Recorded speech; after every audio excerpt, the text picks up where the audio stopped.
One of the most common questions people ask when they begin exploring altered states of consciousness is, am I doing it right? Maybe you read Bob Monroe. Maybe you watched a documentary. Maybe you heard someone describe floating above their body and seeing themselves lying in bed, and then you had an experience of your own, and it looks nothing like that. So naturally, you start wondering, do I suck at this? Am I doing something wrong? Today, I want to talk about that because after years of exploring these states myself, I've come to believe that many people aren't failing at all.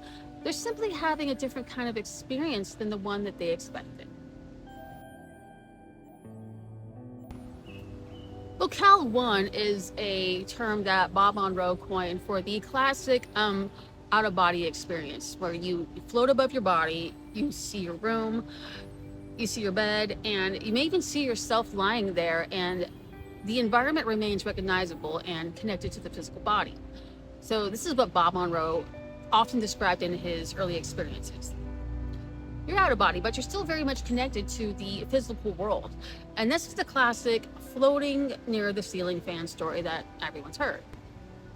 Locale 2 is how Mr. Monroe described the non-physical experience. So this is where things start getting interesting. In Monroe's work, Locale 2 was less about the physical locations and more about the non-physical environments. So these are like symbols and archetypes and entities, thought-responsive realities, strange landscapes, different layers of experience. In Locale 2, consciousness lends itself to feel like the landscape.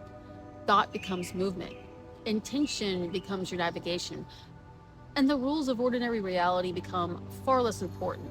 People often describe Locale 2 experiences very different than the traditional out-of-body experiences. Instead of floating above a bed or moving through a physical room, the experience may begin as a shift in awareness itself. So some people report moving through layers, veils, patterns, changing states of perception. It's kind of where I began too. And so the environment may seem to emerge gradually rather than appearing all at once.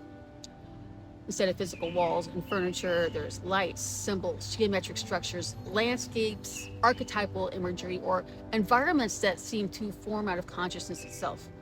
And communication may occur instantly rather than through spoken language. So information may arrive as a complete understanding rather than a sequence of thoughts. An experience often feels less like traveling through physical space, so it's more like moving through successive layers of awareness. And some people report encounters with beings, guides, intelligences there, and others describe environments that seem impossible to fully explain once they return. And interestingly, many people report that they aren't particularly aware of their physical body during these experiences. Like I kind of am not, but it's like some don't feel their hands, some don't feel their legs. And for me, it's like I'm aware I have one, but I can't interact with it really very well. So instead, they experience themselves primarily as awareness. The experience becomes less about where you are and more about the state of consciousness that you are experiencing. There's a little tricky category, remote viewing and hybrid experiences. They don't fit neatly into any OBE category.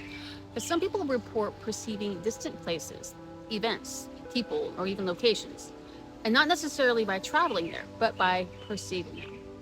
Now, this is often described as remote viewing. Sometimes these experiences are simple impressions, and sometimes they're symbolic.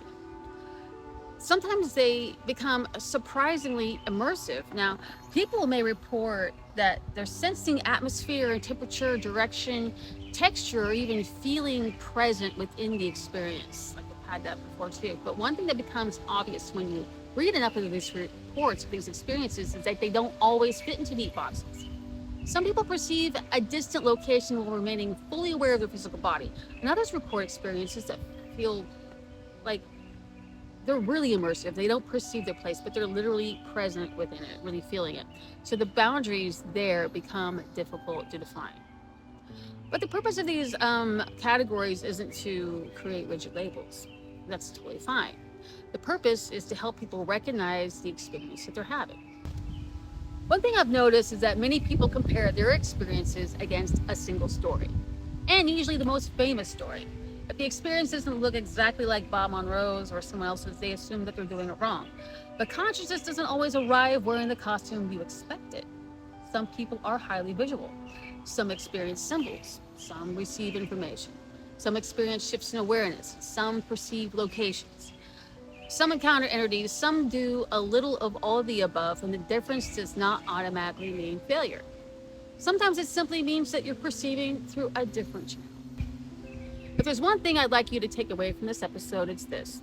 Don't spend too much time comparing your own experiences to somebody else's that you miss your own.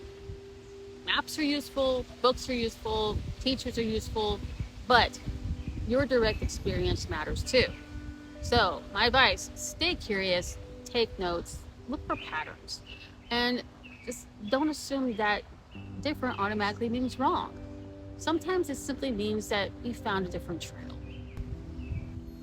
The important question isn't, did my experience look exactly like somebody else's? Of course, no. The important question is, what actually happened to my awareness?